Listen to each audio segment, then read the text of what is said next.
حضرت رومی نے لکھا ہے، وہ فرماتے ہیں کہ ایک والد تھا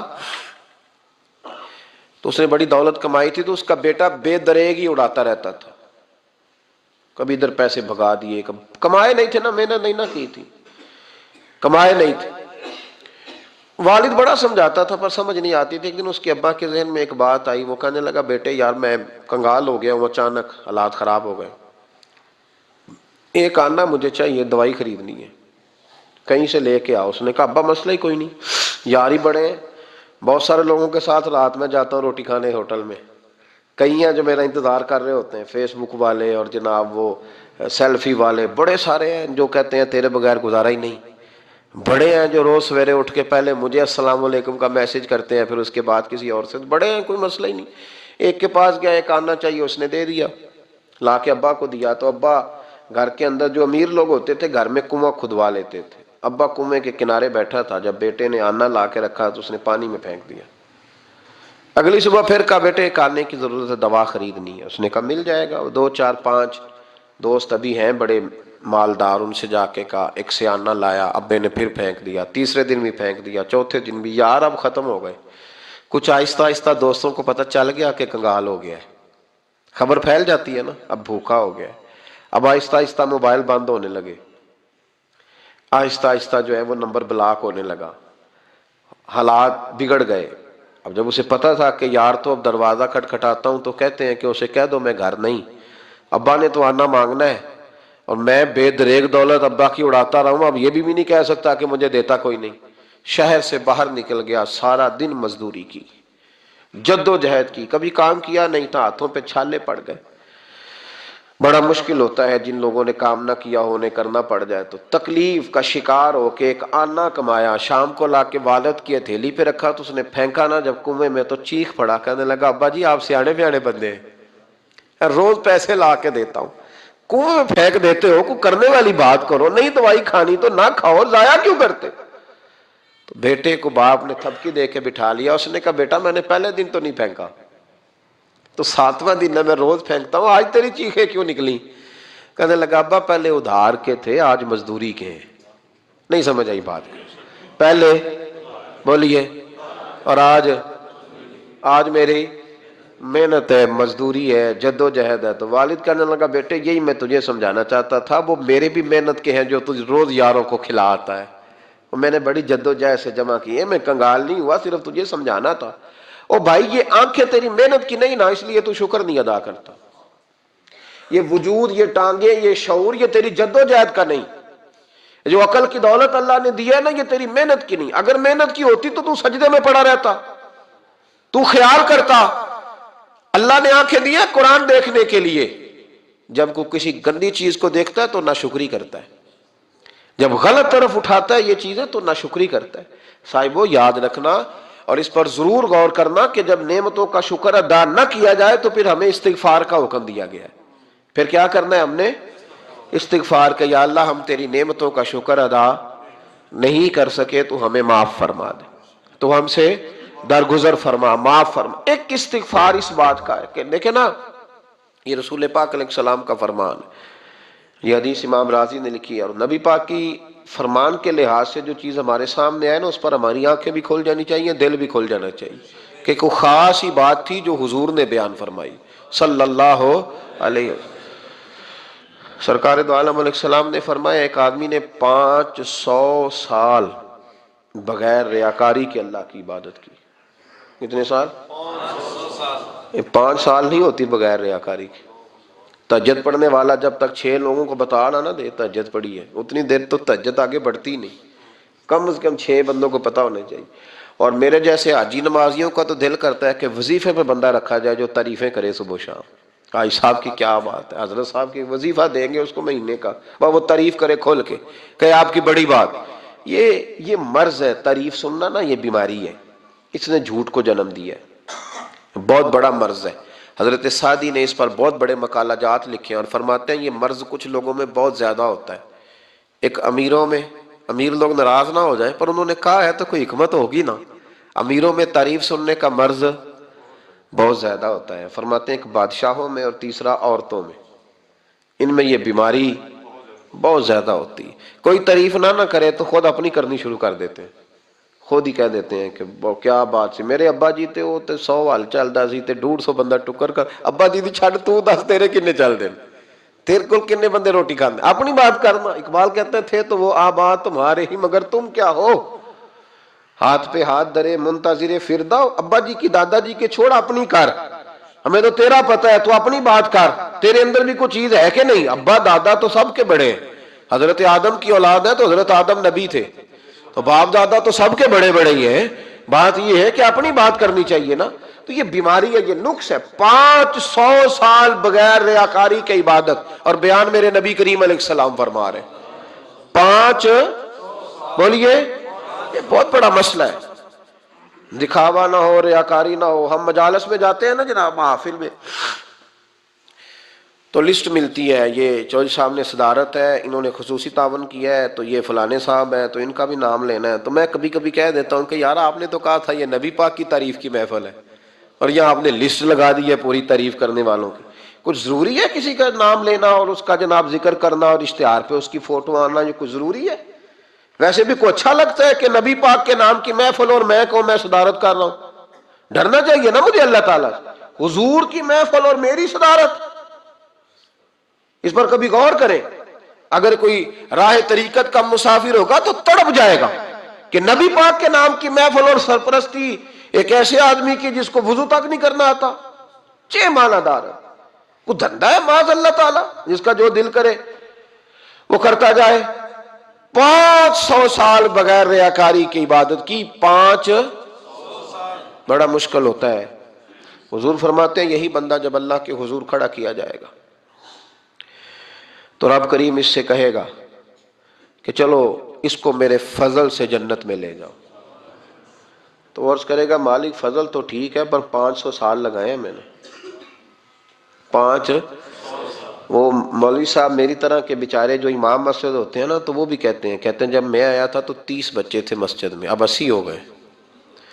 اور بھائی یہ بندوں کو بتانے کی کیا ضرورت ہے, یہ تو اللہ کی رضا کے لیے ہے نا, تو چھوڑ اس میں اتنا تذکرہ کرنے کی کیا حاجت. 500 سال جس نے لگائے, بول پڑا یا اللہ 500 سال لگائے اور تو کہتا ہے کہ اس کو میرے فضل سے لے جاؤ. تو رب کریم نے فرمایا چلو کوئی نہیں, پھر انصاف کر لیتے ہیں. الٹی آنکھ کی روشنی نکال کے ترازو کے ایک پلڑے میں رکھو اور 500 سال کی بغیر ریاکاری کی عبادت دوسرے پلڑے میں رکھو. کبھی اس مریض سے پوچھنا جس کو ڈاکٹر کہہ دیتا ہے کہ تیری آنکھ کا علاج نہیں ہو سکتا. بے بس ہوتے ہیں ڈاکٹر, جواب دے جاتا ہے شعور. پوچھ کبھی اس شخص سے, کو کہتے ہیں بس جناب اب آپ اپنی آنکھیں موجود ہونے کے باوجود آپ دیکھ نہیں سکتے, اتنی موٹی آنکھ لگی ہوئی ہے, لیکن روشنی اللہ چاہے تو دیتا ہے, نہ چاہے تو نہیں دیتا. 5 ایک آنکھ کی روشنی ایک پلڑے میں رکھ لو اور دوسرے میں 500 سال کی عبادت رکھ دی. اللہ اکبر. تو رب کریم نے فرمایا اب تولو. جب تولی تو وہ عبادت تھوڑی تھی اور ایک نعمت زیادہ تھی. اللہ نے فرمایا یہ تو بھائی اس کو تو 500 سال دیے تھے, یہ تو ایک نعمت کا شکر نہیں ادا کر سکا, پکڑو اس کو دوزخ میں ڈالو. ایک کر کے کیا آیا ہے, پکڑو جہنم میں ڈالو, اس کو لے چلو. ترمذی شریف کے لفظ ہے, نبی پاک نے ہمیں سمجھایا اور ایک جملے میں ساری بات ختم کر دی. حضور فرمانے لگے تو اللہ کی تھوڑے دیے ہوئے رزق پہ راضی ہو جا, وہ بھی تیری تھوڑی عبادت سے راضی ہو جائے گا. اور اگر تیرا پروگرام ہے نا لمبی چوڑی جائیدادوں کا, تو پھر سجدے بھی لمبے کر, پر لمبے کرنا تو بھی. یہ کیا بات ہوئی, یہاں جتنی دولت بڑھتی جاتی ہے عبادت سکڑتی جاتی ہے, وقت ہی نہیں, ٹائم ہی نہیں, یہ بڑھا. پھر تو جب دوزخ میں جانے لگا نا تو پھر خیال آیا, تو حضور فرماتے ہیں استغفار کرنے لگا, کہنے لگا اللہ میں بھول گیا تھا, اللہ مجھے غلطی لگ گئی. استغفار کر رہا. تو جب اس نے استغفار کیا تو رب کریم تو پہلے ہی بڑا قبول کرنے والا ہے. یا اللہ میں بھول گیا تو فرمایا چلو جو استغفار کرے اسے تو میں ویسے ہی معاف کر دیا کرتا ہوں, اسے بخش دو, اسے میرے فضل سے جنت میں لے جاؤ. پہلا استغفار. ہمارے بزرگ نے ایک مراقبہ کراتے تھے, مراقبہ ان فی خلق السماوات والارض واختلاف اللیل والنہار لآیات لأولی الالباب. مراقبہ ہوتا تھا اللہ کی نعمتوں پر غور کرنے کا نام. تو اکیلا بیٹھ, گردن جھکا اور غور کر خدا کا فضل کتنا ہے اور میری اس میں محنت کتنی, اس کا شمار کر. اس طرح کر کے 2 خانے بنا، ایک خانے میں اللہ کی نعمت رکھ اور دوسرے میں پھر اپنی محنت رکھ. اس کو کہتے ہیں مراقبہ. یہاں سے مراقبہ سٹارٹ ہوتا ہے. اور اگر تو شکر ادا کر رہا ہے تو پھر ٹھیک ہے، ورنہ پھر استغفار کر، پھر اللہ کے حضور معافی مانگ، پھر اس کے حضور آہوزاری کر، پھر اس سے کہہ کہ وہ معاف کرے. عمر فاروق رضی اللہ تعالیٰ عنہ کو زخم لگ گیا، شدید زخم لگا، آپ آ گئے، بڑی زیادہ خون بہہ گیا ہے. بہت سارے صحابہ آپ کے گرد جمع ہو گئے، حضرت عبداللہ ابن مسعود بھی آ گئے. تو جناب عمر رونے لگ گئے. اب تو رونا آتا ہی نہیں لوگوں کو. حضرت محی الدین ابن عربی کہا کرتے تھے جس کو پورا ہفتہ ہو گیا ہے نا، وہ طریقت کا مسافر بھی. جاگ رہے ہیں آپ حضرات؟ کہتے تھے جس کو پورا ہفتہ ہو گیا نا طریقت کا مسافر بھی ہے، پر اللہ رسول کی یاد میں رویا نہیں. فرماتے تھے مجھے تو اس کے ایمان پر شک ہونے لگ گیا کہ 8 دن ہو گئے اسے خیال ہی نہیں آیا. حضرت عمر میدان میں جس شخص کے کبھی پاؤں نہیں لڑکھڑائے، اللہ رسول کی بات آتی تھی تو دریا بہتے تھے آنسو. یہاں حال ہی کوئی نہیں، خشک جملے اور جناب موٹے موٹے تراشے ہوئے فکرے اور لفظوں کی ہیرا پھیری، اس کے علاوہ کوئی چیز نظر ہی نہیں آتی. حضرت عمر رونے لگے، آخری وقت ہے، تڑپ رہے ہیں، آنسو بہ رہے. حضرت عبداللہ ابن مسعود آ گئے. انہوں نے کہا عمر تیری ہجرت بھی بڑی باکمال تھی، تیرا اسلام قبول کرنا بھی بڑا ہی باکمال تھا، حضور بھی تجھ سے ہمیشہ راضی رہے. عمر تو روتا کیوں ہے یار؟ بات تو یہ ہے کہ جب تو نے خلافت سنبھالی تو پھر تیرے طریقے بھی باکمال ہی تھے، اور جب تو میدان میں اترتا تھا پھر بھی تیرے معاملات باکمال تھے، اور جب تو مال غنیمت بانٹتا تھا پھر بھی تو باکمال. یار ہر موقع پہ تو باکمال تھا تو جاتے دفعہ روتا کیوں ہے؟ ان کا استغفار دیکھو، ان کی توبہ دیکھو. حضرت عمر پھر رو پڑے، کہنے لگے عبداللہ لوگوں کو میری نیکیوں کا پتہ ہے، گناہوں کا تو نہیں نا پتہ. وہ تو میں جانتا ہوں یا میرا مالک جانتا ہے نا. نیکیاں تو سب کے سامنے، پر من آنم کے من دانم جو اندر چھپے ہوئے گناہوں کے ڈھیر ہے وہ تو میں جانتا ہوں. کہا تو نے میرے کلمہ پڑھنے سے لے کر میری حکومت تک میری ساری نیکیاں گنوائی ہیں، اب دعا کر میرے لیے. کہ رب میری نیکیاں اور بدیاں برابر برابر کر دے، مجھے درجہ نہیں چاہیے، بس اللہ مجھے معاف کر دے. درجوں کی ضرورت نہیں ہے. یہاں تو لوگ درجات لے کے بیٹھے. حافظ کہتا ہے کہ میں جتنے آیتیں ہوں گی اتنے میرے درجے بلند ہوں گے. پہلے درجوں والا کام تو کوئی کرنا. مولانا کہتے ہیں کہ نور کے ممبر پہ بیٹھوں گا. بھائی پہلے بتا نور کے ممبر کی طرف تیرا سفر بھی جاری ہے کہ نہیں؟ تاجر کہتا ہے کہ میں سخاوت کروں گا تو حضرت عثمان کے ساتھ جگہ ملے گی، پر حضرت عثمان کی سخاوت اور اپنی سخاوت کا فرق بھی دیکھ. مجاہد کہتا ہے کہ میں نبی پاک کے جہاد والے صحابہ کی پشت پہ رہوں گا تو پہلے اپنے کام تو دیکھ. اور جب ساری باتیں سمجھ میں نہ آئے تو پھر اللہ کی بارگاہ میں استغفار کر، پھر بیٹھ. بڑے لوگ استغفار کرتے، معافی چاہتے، اور یہ استغفار پھر اتنا کرم کرتا، اتنی آسانی کرتا، اس قدر بہتری کرتا کہ وہ مانگ تو اپنے گناہوں کی معافی رہے ہوتے تھے اور اللہ رحمتوں کے دروازے کھول دیتا تھا. اللہ ان پر کرم کے دروازے. حضرت امام حسن کے پاس ایک شخص آیا، حضرت امیر معاویہ بھی بیٹھے تھے.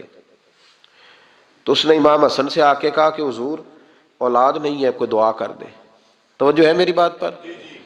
اب بھی لوگ پیروں کے پاس آتے ہیں نا ماشاءاللہ سے، اللہ خیر فرمائے. تو پیر صاحب اگر وظیفہ بتائیں تو وظیفہ چونکہ پڑھنا پڑتا ہے وہ کام مشکل ہے. لہذا تعویذ تو پیروں نے بھی اب ماشاءاللہ بڑی ترقی کر لی، انہوں نے بھی تعویذ چھپوا کے رکھ لیے. کون لکھے اتنے تعویذ؟ جو کہ ہر مرید کو تو تعویذ چاہیے. انہوں نے نا جی تعویذ پکے چھپوا لیے، کچھ نے مورے بنوا لی ہیں. دیکھتا رہتا ہوں، میرا شعبہ ہے نا، میں دیکھتا رہتا ہوں کہ مور لگائی، اس کو باندھا، اللہ خیر کرے گا. تو اب وہ نفسیاتی معاملہ ہے، ظاہر ہے 100 بندہ تعویذ لے کے گیا ہے تو 1.5 کو تو فرق پڑے گا ہی نا بیچ میں سے. تو جس کو فرق پڑ گیا اس کا فیس بک پہ دے دیا کہ یہ میری کرامت ہے جی. تو جس کا نہ پڑا جی جڑے محرم راز حقیقت دے او تے راز حقیقت کھول دے ہی نہیں. اے جنہ ویکھیا نہیں او کرن گلاں، جنہ ویکھ لیا او تے بول دے ہی نہیں.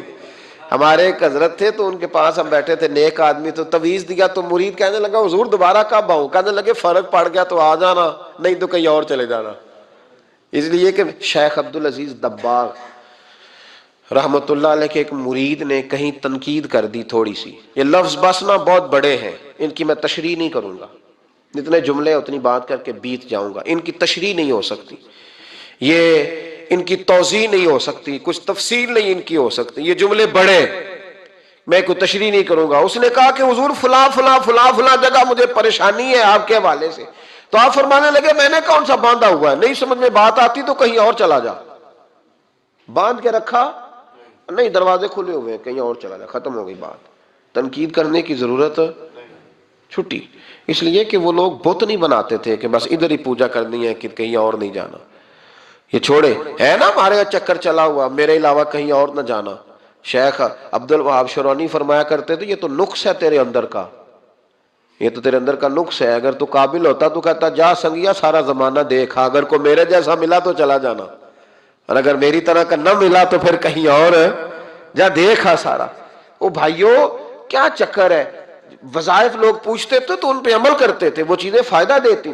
حضرت امام حسن سے آ کے وظیفہ پوچھا، اس شخص نے کہا حضور اولاد کوئی نہیں تو وظیفہ بتائے، تو آپ نے فرمایا استغفار پڑھا کر۔ کیا کر؟ اس نے کہا ٹھیک ہے۔ تو حضور پھر میں دوبارہ کب آؤں؟ تو امام حسن کہنے لگے بے اولاد ہے نا تو، استغفار کا وظیفہ بتایا نا؟ کہا ہاں۔ فرمانے لگے اب اس وقت آنا جب اللہ تجھے 10 بیٹے عطا کرے گا۔ کتنے؟ 2 4 نہیں، 10 ہی کہہ دیے۔ تو حضرت امیر معاویہ رضی اللہ تعالیٰ دیکھا، کہنے لگے حسن اتنا بڑا دعویٰ؟ آپ فرمانے لگے میں نے کہہ دیا نا تو اللہ فضل کرے گا، ہاں ہاں اللہ خیر کرے گا، خیر ہو جائے گی۔ وہ شخص کئی سالوں کے بعد آیا، کئی سالوں کے بعد، تو حضرت امیر معاویہ کو بھی ساتھ لایا، کہنے لگا حضور اللہ کے فضل سے اللہ نے 10 بیٹے عطا فرمائے، پورے 10 ہی اللہ نے دیے۔ تو حضرت امیر معاویہ کہنے لگے جناب بات تو آپ کی سچی ہو گئی، پر مجھے بھی بتائیں یہ وظیفہ کہاں سے لیا؟ فرمانے لگے قرآن پاک سے، سورہ نوح کی 10 11 12 آیت پڑھو، اللہ فرماتے ہیں تم استغفار پڑھو، میں تمہاری بیٹوں سے بھی مدد کروں گا، مالوں سے بھی مدد کروں گا۔ تو میں نے استغفار بتائی تھی اور قرآن میرے اللہ کا ہے، رب کا وعدہ جھوٹا ہو سکتا؟ فرمایا 10 بیٹے ملنے تھے، میں نے کہہ جو دیا تھا۔ وہ میرے بھائیوں یاد رکھے استغفار اللہ کی رحمت نازل کر۔ ایک ہوتا ہے خوف، ایک ہوتی ہے خشیت۔ خوف والے لوگ توبہ کرتے ہیں، خشیت والے استغفار کرتے ہیں۔ ایک ہوتا ہے خوف، ایک ہوتی ہے خشیت والے استغفار کرتے ہیں۔ نبی کریم علیہ السلام نے فرمایا میں دن میں 100 مرتبہ استغفار کرتا ہوں، دن میں۔ توبہ والا کہتا ہے کہ میں بھول گیا تھا مجھے معافی مل جائے، اور خشیت والا کہتا ہے میرا یار ناراض نہ ہو جائے، وہ استغفار ہی کرتا رہتا ہے، وہ معافی حضرت رومی نے مثال دی ہے، فرماتے ایک عورت تھی تو بھیک مانگا کرتی تھی، ایک دن بادشاہ کے دروازے پہ بھیک مانگنے گئی تو بادشاہ کو پسند آ گئی، اس نے نکاح کر لیا۔ 20 کنیزائیں اس بی بی کے پاس تھی خدمت کرنے کے لیے، روٹی دینے کے لیے، کپڑا دینے کے لیے، لیکن وہ ہر وقت روتی رہتی تھی، ہر وقت روتی۔ ایک سمجھدار کنیز کہنے لگی کہ ملکہ اب تیرا درجہ بہت بڑا ہے، تو ہر وقت روتی رہتی ہے، معافیاں ہی مانگتی رہتی ہے ہر وقت، کون سی ایسی نعمت ہے جو تیرے پاس نہیں؟ تو وہ کہنے لگی اس لیے تو روتی ہوں۔ کیا مانا؟ کہنے لگی اس لیے روتی ہوں کہ میں اس قابل نہیں تھی جو مجھے مل گیا، کہیں میرے سر کا سائیں ناراض نہ ہو جائے، وہ کہیں بگڑ نہ جائے، مجھے پتا ہے کہ میں کیا تھی اور مجھے کہاں تک پہنچا دیا، میں روتی اس لیے ہوں کہ کبھی کہیں وہ ناراض۔ حضرت عمر اس لیے روتے تھے کہ کہیں مصطفیٰ ناراض نہ ہو جائے، حضرت ابو بکر اس لیے تڑپتے تھے کہ کہیں اللہ کا فضل روٹھ نہ جائے۔ یہ جو مولا علی اپنے کمرے میں بیٹھ کے زور زور سے استغفار پڑھتے تو اس لیے نہیں کہ بڑے پاپ تھے جن کی معاذ اللہ معافی مانگتے تھے، اس لیے کہ رب رسول کہیں ناراض نہ ہو۔ خشیت تھی کہ جہاں ہم پہنچے ہوئے کہیں وہاں سے واپس، استغفار بندے کی اللہ سے صلح کرا دیتا ہے، بندے کی رب سے صلح ہو جاتی ہے جب استغفار۔ دیکھیں نا بڑی سادی سی بات ہے کہ 2 بھائی ناراض ہوں تو بڑا کہتا ہے اس نے میری بے ادبی بڑی کی، تو چھوٹا اگر پاس آ جائے اور پیر پکڑ لے کہ چل یار معاف کر دے، تیرا بھائی نہیں۔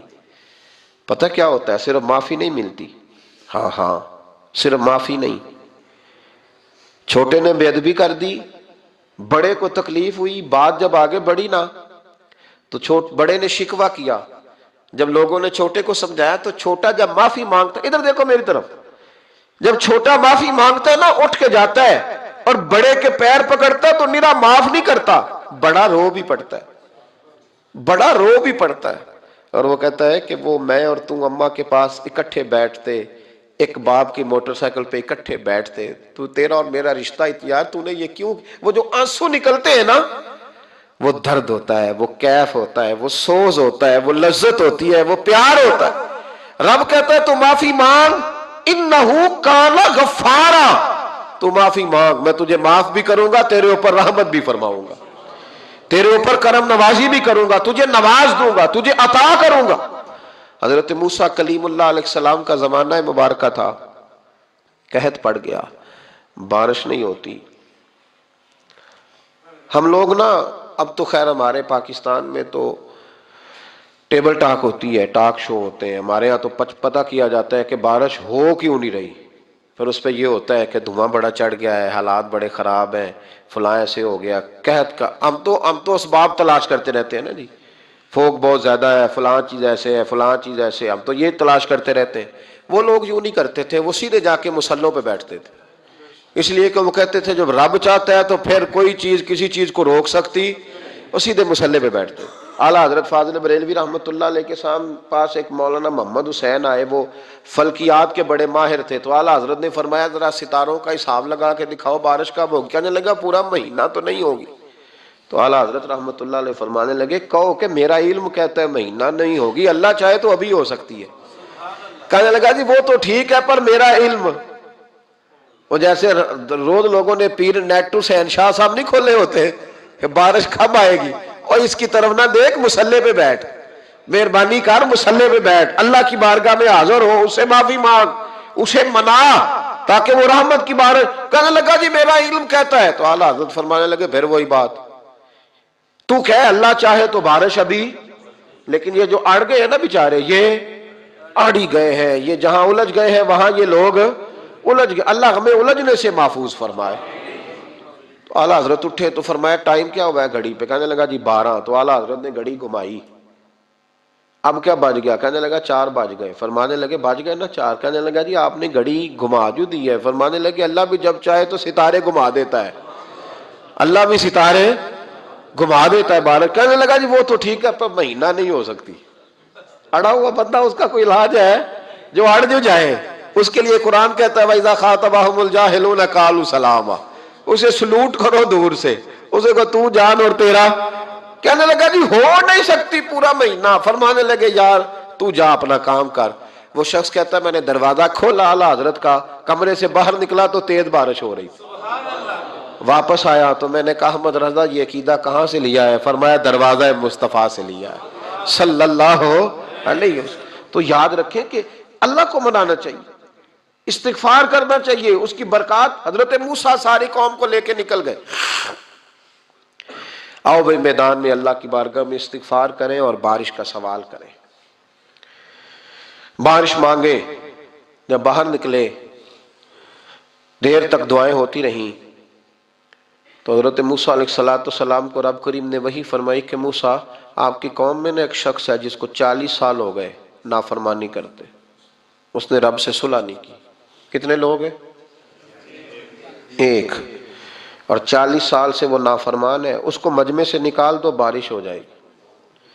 اگر ایک گناہگار کی وجہ سے بارش رک جاتی ہے، اور جہاں دروازے کھلے ہوئے ہوں، جہاں تنہائیاں خوفناک ہوں، اور جہاں تباہی اتری ہوئی ہو، اور جہاں لوگ کروڑوں روپیہ مال ہڑپ کر گئے ہوں، اور جہاں علماء کو ہتھ کڑیاں لگا کے ٹھنڈی زمینوں پہ لٹا دیا جائے اور قوم کہہ رہی ہو اچھا ہوا اچھا ہوا، اور لوگ پھبتیاں اڑا رہے ہوں، مذاق کر رہے ہوں، تو پھر اس قوم پہ کس طرح کر کے فضل الہی۔ اور یہ مولوی کا معاملہ نہیں، یہ تو ممبر رسول کا معاملہ ہے۔ میرے مصطفیٰ نے یہ نہیں کہا پیر میرا وارث ہے، حضور نے فرمایا عالم میرے دین کے وارث ہے۔ ہاں حضور نے فرمایا جس نے عالم کے چہرے کا دیدار کیا سمجھے میں نے اپنے نبی کی زیارت کی ہے۔ لیکن یہاں تو خیر یہ عنوان نہیں، ورنہ میں اس پر جاتا ہے۔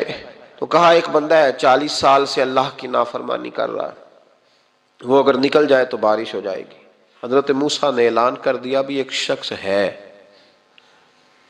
وہ اگر نکل جائے تو بارش ہو جائے گی۔ پتہ تو ہوتا ہے نا سب کو، مجھے بھی پتہ ہے کہ میں اندر سے کیسا ہوں، اور آپ کو بھی خبر تو ہوتی ہے نا جی۔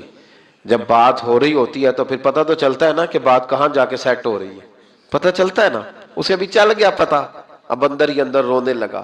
اور دیکھو امام رازی اور امام غزالی دونوں نے لکھا ہے کہ اس درد سے رویا، اس درد سے کہ ادھر والے کو بھی پتہ نہ چل جائے، مجمع کے اندر کھڑا ہے اور ادھر والے کو بھی استغفار، دیکھو ادھر والے کو بھی پتہ نہ چل جائے اور ادھر والے کو بھی کہیں ہجوم میں غم میں بھی توہین نے ضبط غم نہ ہوئی. ہم اس احتیاط سے روئے کہ آنکھ نم نہ ہوئی، ہجوم میں غم میں بھی توہین نے ضبط غم نہ ہوئی. ہم اس احتیاط سے روئے کہ آنکھ نم نہ ہوئی، روئے بھی پر کسی کو آنسو نہیں دیکھنے دیے. اب اس درد سے کہتا ہے اللہ تو تو معاف کرنے والا ہے نا، تو تو معاف کرتا ہے، پردہ پوشی کرتا ہے، اور مالک اگر لوگوں کو پتہ چل گیا تو میرے تو بچوں کا بھی جینا حرام کر دے گا. یا اللہ میری تو آنے والی نسل بھی تڑپ کے وقت گزارے گی. مالک تو معاف کر دیا کرتا ہے، لوگ نہیں معاف کرتے. اے اللہ یہ میری خوبیاں بھول جائیں گے، میری خامیوں پر بات. مالک میں یہ ذلت نہیں برداشت کر سکتا، فضل فرما. حضرت موسیٰ نے دوبارہ اعلان کیا، نکلتے ہو کہ نہیں نکلتے؟ پھر تڑپا، خدا بندہ مجھے بے آبرو نہ کر، یہ ذلت اور رسوائیاں یہ نہیں برداشت ہوتی. اللہ درگزر. حضرت موسیٰ نے تیسرا اعلان کیا، نکلتا ہے یا میں پھر اس کا نام لوں؟ اللہ سے پوچھ کے نام لوں اس کا، بتاؤ کون ہے؟ اب تو تڑپ گیا، کہنے لگا مالک میں تیری بارگاہ میں استغفار کرتا ہوں، آئندہ نہیں کرتا، آئندہ نہیں کرتا. یہ لفظ ادا کیے، بندہ کوئی بھی نہیں نکلا. رب کریم نے بارش عطا کر دی، تیز بارش. جب برسی نا تیز بارش تو لوگ تو می دیکھ کے دوڑ گئے. تو حضرت موسیٰ کہنے لگا یا اللہ مجھے بھی تو بتا، تو نے کہا تھا کہ جب تک بندہ نہیں نکلتا بارش نہیں ہوگی. تو نکلا کوئی بھی نہیں، بارش ہو گئی، ماجرا کیا ہے؟ تو رب کریم نے فرمایا موسیٰ بس اس نے مجھ سے صلح کر لی، اس نے مجھ سے صلح کر لی. اور امام غزالی نے لفظ لکھے، حضرت موسیٰ نے پوچھا، حالانکہ اللہ اپنے نبیوں کو غیب کے خزانے دیتا ہے، پوچھا کہ اے اللہ مجھے اس کا نام بتا دے. تو رب کریم نے فرمایا موسیٰ جب گناہگار تھا تب نہیں کسی کو بتایا، جب پاپی تھا تب نہیں بتایا، جب مجرم تھا تب نہیں بتایا، اب کیسے بتا دوں؟ فرمایا اس کی میری صلح ہو گئی ہے. اور فرمایا جو بارش نہیں نہ ہو رہی تھی وہ بھی اس کی وجہ سے نہیں ہو رہی تھی، اب جو ہوئی ہے نا تو یہ بھی اسی کی وجہ سے ہوئی ہے. یہ بارش اب جو ہوئی ہے تو یہ بھی یہ اس گناہگار کے سبب سے. اپنی راتیں اللہ کے ساتھ گزارے، مصلی پہ بیٹھے. میرے صاحب رحمۃ اللہ علیہ سے جب کوئی کہتا نا کہ بڑا پریشان ہوں تو کچھ بتائیں، تو فرماتے آج رات مصلی پہ بیٹھ کے اپنے رب سے بات کرنا، میں بھی بات کروں گا. بندوں کو دکھ بتانے سے عزت میں کمی آتی ہے، اور اگر اللہ کو بندہ اپنے دکھ بتائے تو اللہ عزتیں بڑھا دیتا ہے. ترمذی شریف کی حدیث ہے، نبی پاک علیہ السلام نے فرمایا اگر تو دنیا داروں کو دکھ بتائے گا تو اللہ تجھے غنی نہیں کرے گا، اور اگر تو اپنے رب کو بتائے گا تو اللہ بڑی جلدی تجھے دنیا سے بے نیاز کر دے گا، تجھے لوگوں کی ضرورت نہیں رہے گی. استغفار کریں، کثرت سے کریں، ذوق سے کریں، مصلی آباد رکھیں. ہر شے دیکھو نا، جس طرح کھانے کی میز آباد رہتی ہے، بستر آباد رہتا ہے، ہمارے دیگر معاملات، اگر مصلی نہ آباد رہے تو روح بے چین رہتی ہے، طبیعت بے قرار رہتی ہے. انسان میں نے دیکھا ہے بڑے بڑے سمجھدار لوگ پاگلوں جیسی زندگی گزار رہے ہیں، بولتے جا رہے ہیں، بولتے جا رہے ہیں، بولتے جا رہے ہیں، ایسے کسی کو کوئی خبر کہ 6 فون اٹھائے ہوئے ہیں، ایسے جیسے ڈسٹرب ہو گئے مینٹلی طور پر. وجہ کیا ہے کہ ان سے جان نہیں چھڑاتے. کبھی سارے موبائل بند کر کے نا، سارے بچے ہر چیز سائیڈ پہ کر کے مصلی پہ بھی آنا چاہیے. اور مالک تو بڑا ہی کریم ہے، اللہ تو بڑا ہی کنز المال کی حدیث سنا کے بعد سمیٹتا ہوں. نبی پاک صلی اللہ تعالی وسلم فرماتے ایک شخص تھا بنی اسرائیل میں، بڑا مالدار تھا، تو پھر اس پہ غربت آ گئی. جب غربت آئی تو رو پڑا، کہنے لگا اے اللہ میں غریب ہو گیا ہوں، میری مدد فرما، میں نے بڑی نافرمانی کی ہے تیری. مالدار جب تھا تو بڑی موج کا، یا اللہ میں نے بڑی اب نہیں کروں گا، مجھے اس غربت سے نکال. تو اللہ نے فرشتوں سے کہا کہ دے دو جو مانگتا ہے. تو فرشتے کہنے لگے یا اللہ یہ توبہ کر کے نہیں آیا، ڈر کے نہیں آیا، یہ تو الجھ گیا تب آیا ہے. یہ تجھ سے ڈر کے ہوتا ہے نا ایسے کہ لوگ اللہ سے نہیں ڈرتے جتنا غربتوں سے معاذ اللہ ڈرتے ہیں. یا اللہ یہ تو وہ الجھ گیا تب آیا. تو اللہ نے فرمایا پتہ مجھے بھی ہے لیکن آ تو گیا ہے نا، چلو دے دو. تو کہا یا اللہ اگر دے دیا تو دوبارہ نہیں آئے گا. فرمایا اس کا بھی مجھے پتا ہے، تم دے دو. اسے دے دیا. جب دولت مل گئی نا تو کہنے لگا اوہو وہ تو میں نے طریقہ صحیح استعمال کیا اس لیے کامیاب ہو گیا. پھر کچھ وقت گزرا تو پھر الجھ گیا، پھر قرضے چڑھ گئے، پھر سارے علاج کہنے لگا یا اللہ اب نہیں کرتا. اب معاف کر دے. 70 دفعہ توبہ کی اور 70 دفعہ توڑی. حبیب کریم فرماتے ایک دن بستر پہ تھا, آسانی تھی, 70 دفعہ فرشتوں نے کہا یا اللہ یہ جھوٹا ہے, جھوٹ بولتا ہے, یہ تو غربت ہے, یہ تو تیری بارگاہ میں آیا ورنہ کبھی نہ آتا, بیمار ہوا ہے تو آیا, اس کا تو بچہ بیمار ہوا ہے تو آیا ورنہ کبھی نہ آتا. 70 دفعہ توبہ توڑی. ایک دن رات کو بستر پہ لیٹا تھا, دولتیں بھی تھی, آسانیاں بھی تھی, دل میں خیال آیا میں کتنا جھوٹا ہوں, جب الجھ جاتا ہوں تو اس کے دروازے پہ جاتا ہوں اور وہ کتنا کریم ہے, مجھے خالی نہیں لوٹاتا. تڑپ اٹھا, آنسو نکل گئے, اٹھ کے مصلے پہ کھڑا ہوا تو رب کریم نے فرشتوں سے فرمایا کھول کے دیکھو دروازے, آج یہ غربت کی وجہ سے نہیں آیا, آج میرا بن کے آیا ہے.